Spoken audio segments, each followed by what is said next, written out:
Hi everyone, happy 10/10 portal. This is October 10 and of course I'm here to give you a special edition reading for this wonderful energy gateway. This is a 10, so this is that part where, you know, we have in tarot, we have final number in the minor arcana. This is the closure of the cycle, right? This is to a certain degree closure of the path of the route. If you are familiar with the background story to tarot and like how is this, like it's a path, right, of a hero or a journey of a hero, and there is a certain closure that comes at the 10, and it's not necessarily the one that you were hoping for, right? Sometimes it's kind of like this is the end of the road and I can't go on like this anymore. But whatever it is, it's a certain relief because there is acknowledgement, and that opens up space for resolution. So let's see what kind of answers are we receiving at this time. And we just were in this full moon energy, the hunter's moon, super moon, which was absolutely amazing just a few days ago. So yeah, let's see how this now transforms into this learnings, right? And this information that we've gathered in the recent cycle that we can now learn from and maybe readjust our direction, right? Maybe just acknowledge how far we've come and give yourself a tap on the shoulder and say, well done you, because only you know everything that you've been through, right? And see what to look forward to next. So that's essentially the kind of reading we're going to do today. I will start with a couple of oracle cards to get us the theme for this 10/10 portal, and then we'll proceed with tarot and we'll look at, you know, what should we celebrate at this point at the end of this cycle, as we go through the gateway. The second one is going to be what kind of challenges we are presented with that we can handle at this time. And the third one is going to be, you know, what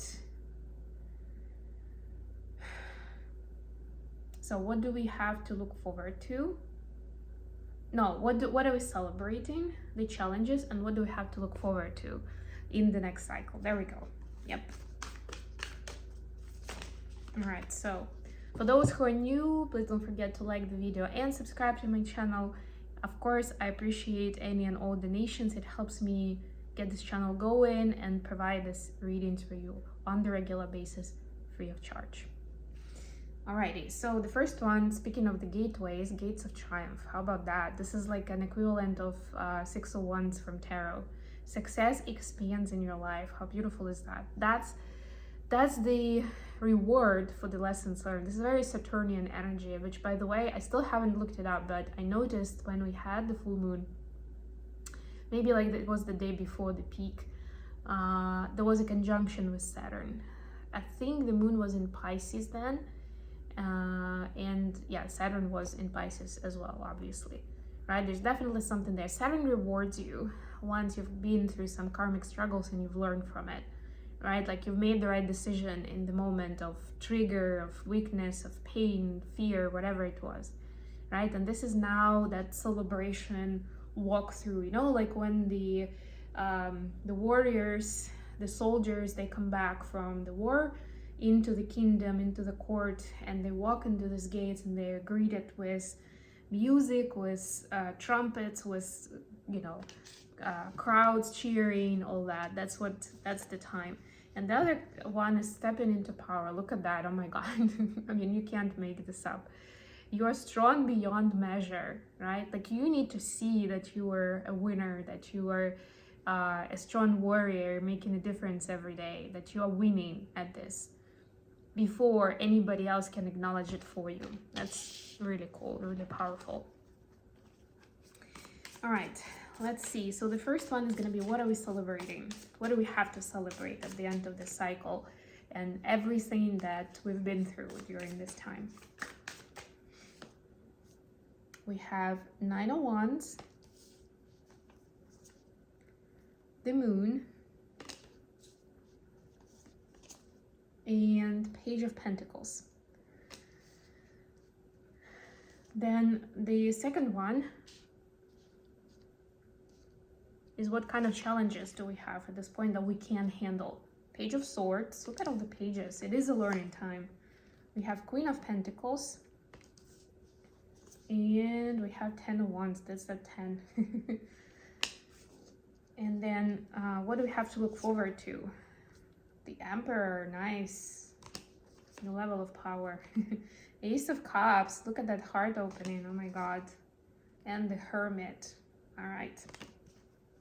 What about the deck Judgment? Yeah, it is that judgment time. That's the whole concept, right, of karmic rebalancing and you know, karma coming full circle, you know, in that more I guess more accessible and widespread meaning of it that we know, right, that there is like, justice is served. Judgment is a little bit different. It's like a wake-up call. It's when you sort of like understand the bigger picture. What was this all about? But it is a big part of it, I would say, right?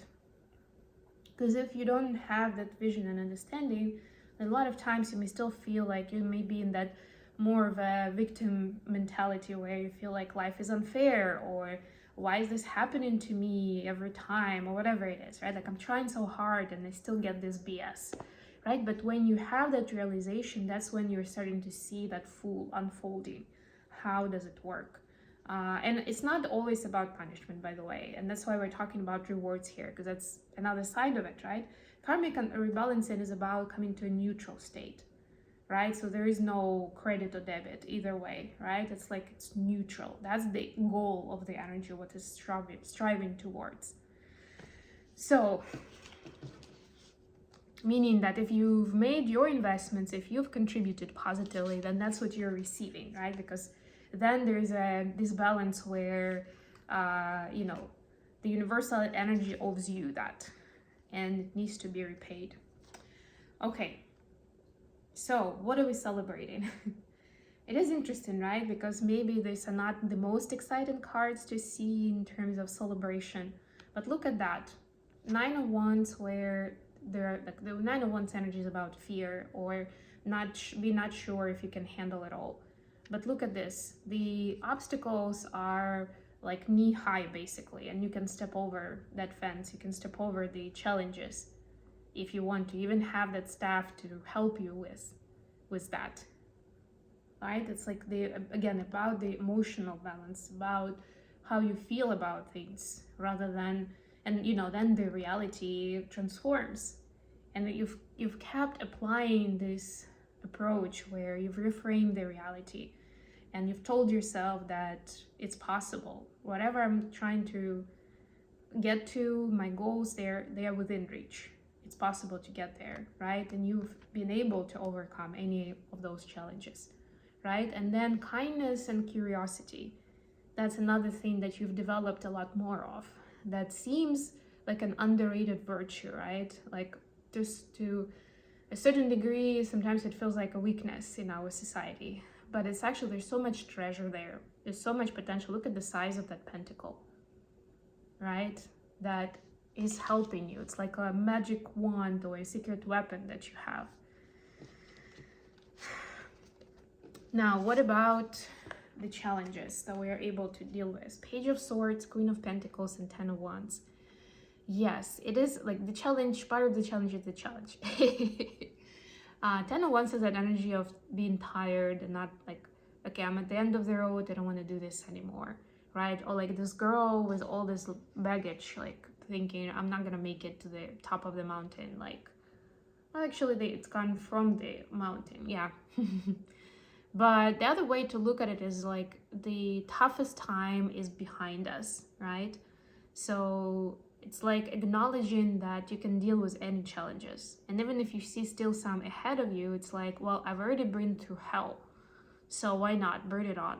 I can handle this, right? The challenge of managing money, of being abundant. What does that mean to you? Are you too hung up on the money?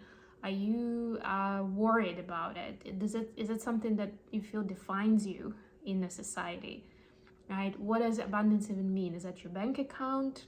Is that your home? Is that certain pieces of luxury that you own, whether it's clothing or expensive cars or anything else, right? Because like, to me, even though like it seems a little bit of a bougie thing to say, but for me the most valuable commodity is my time, more than anything else. Like number one, very much like far ahead of anything else that I value, right? Then of course it's my energy and my health. The wealth would be like maybe number five, right? What is your list like? What does it look like? And do you commit to that order of things? Meaning, for example, if I think that my time is the most important commodity, do I value my time? Do I make decisions in my life in alignment with that statement, that it's so precious to me? Then my health and my energy, do I make decisions that where I take care of my health and my energy, where I value it and I put the right price on it if I'm offering my services, all these things. Like that's a big part of it. It's not just about like the paycheck or, how big my house is or something. That could be like, this is such a multi-layered challenge over there. And Page of Swords is about keeping an open mind and learning.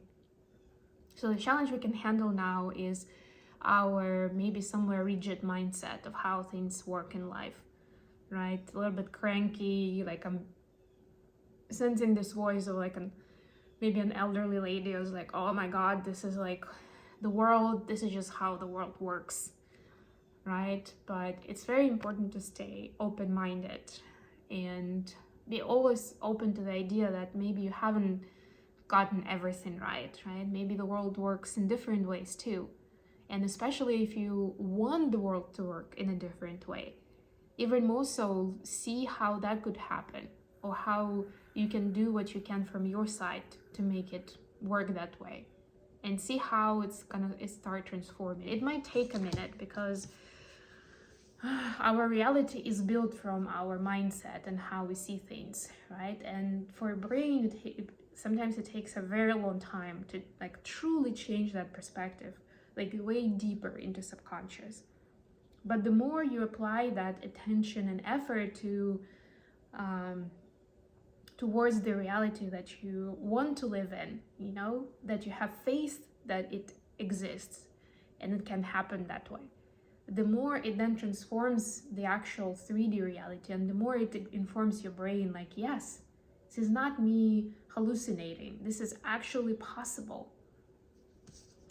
Finally, what do we have to look forward to? We have the Emperor, Ace of Cups, and the Hermit. I started talking about this already a little bit, about like all the empowerment and leadership and authority that we're receiving in the future when we are able to handle it, because all of those things that we're working through are prerequisites to being able to handle that kind of power, that kind of freedom too, right? Like freedom means responsibility, right? But that's what's coming in. Emperor is like the highest rank, whatever it is.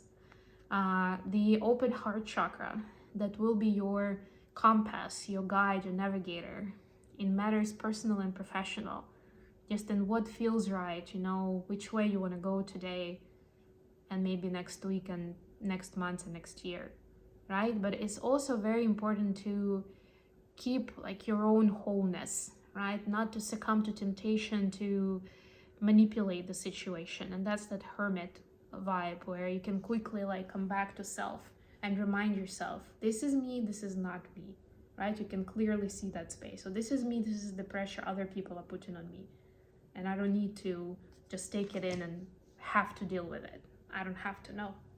I don't have to do anything. Okay, I'm gonna leave it here. I hope this was good for you. I know I've gotten a lot out of this reading. Happy 10th portal. Definitely see how you can bring more of that awareness and mindfulness for yourself, and see what kind of lessons you've been learning that can help you in that next cycle. There's a lot to look forward to. I'm excited. If you like the video, please don't forget to like it and subscribe to my channel, of course. And until next time, bye everyone.